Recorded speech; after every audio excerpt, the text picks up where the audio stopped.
Cùng bóng đá Việt Nam, trong suốt hơn một năm vừa qua, huấn luyện viên Park Hang-seo đã đi qua rất nhiều cột mốc mang dấu ấn kỳ tích. Từ chức Á quân U23 châu Á trên tuyết trắng Thường Châu đến đêm vui Mỹ Đình, đấy là những điều ắt hẳn chẳng người Việt Nam nào nghĩ đến trước ngày nhà cầm quân người Hàn Quốc này nghĩ đến. Nhưng đúng như ông bầu phố núi, Đoàn Nguyên Đức đã nói khi nhận xét về huấn luyện viên Hoàng Anh Tuấn, bóng đá là thành tích, dẫu cho với lứa U19 của mình, cả Hoàng Anh Gia Lai lẫn U19 Việt Nam của ông đều chưa có thành tích gì. Và nếu dừng chân trước Nhật Bản ở vòng tứ kết ASEAN Cup 2019, đây chỉ có thể là cột mốc của bóng đá Việt Nam, thay vì thành tích.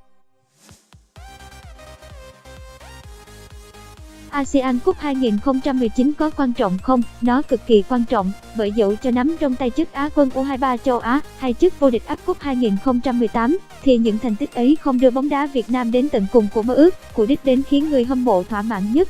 Nâng tầm bóng đá nước nhà vượt ra khỏi Đông Nam Á, để đặt mình lên tầm châu Á.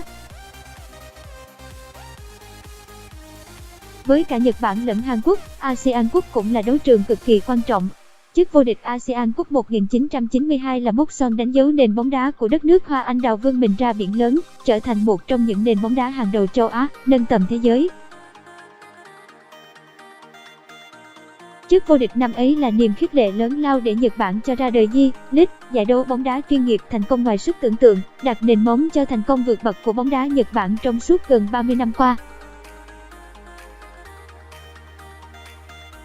Còn với Hàn Quốc, sự khát khao được thêm lần nữa đứng trên ngôi vô địch ASEAN Cup là cực kỳ bỏng cháy. Tấm huy chương vàng cuối cùng mà đội tuyển Hàn Quốc giành được ở đấu trường này đã cách nay 59 năm. Người Hàn Quốc từng rất tự tin về khả năng đoạt chức vô địch ASEAN Cup thêm lần nữa, nhưng rồi 4 lần vào đến chung kết, là cả 4 lần họ về nhì. 5 năm trước, Liên đoàn bóng đá Hàn Quốc từng cho đúc lại 23 tấm huy chương vàng mà họ từng đoạt được ở ASEAN Cup 1960. Tại sao lại làm một việc trái khoái như thế? Là bởi ở chức vô địch cuối cùng mà họ đạt được 59 năm về trước, lớp vàng mạ trên 23 chiếc huy chương ngày ấy đã bị bong tróc chỉ vài ngày sau khi được trao cho các tuyển thủ. Ngày ấy, Liên đoàn bóng đá Hàn Quốc giấu nhẹm chuyện này và phủi tay mặt những tuyển thủ quốc gia than vãn. Đến bây giờ, người Hàn vẫn tin rằng do sự quay lưng ngày ấy với những chiếc huy chương vàng xám xịt mà các tuyển thủ phải nhận, mà cái dớp đen theo đội tuyển quốc gia của họ trên đấu trường ASEAN Cup cho đến tận bây giờ. Năm 2014 ấy, sau khi đúc lại 23 tấm huy chương, Liên đoàn bóng đá Hàn Quốc dự định trao nó lại cho các tuyển thủ, cũng như gia quyết của các tuyển thủ đã khuất núi, nhưng không ai nhận. Rồi việc ấy thêm lần trôi vào quên lãng. Giải ASEAN Cup 2015, Hàn Quốc thêm lần về nhì.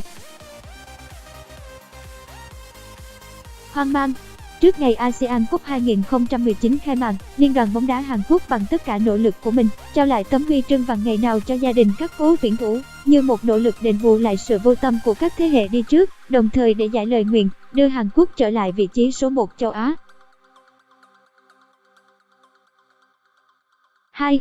Nếu vượt qua được Nhật Bản để đi tiếp vào bán kết ASEAN Cup 2019, hẳn nhiên cả châu Á phải ngã mũ trước thầy trò huấn luyện viên Park Hang-seo, dù cho họ thắng bằng cách nào, và trận thắng ấy dù có xấu xí đến thế nào đi nữa, thì với những gì đã thể hiện ở giải đấu này, hẳn nhiên đẳng cấp châu Á của bóng đá Việt Nam, của thế hệ vàng này của bóng đá Việt Nam là điều khỏi bàn cãi.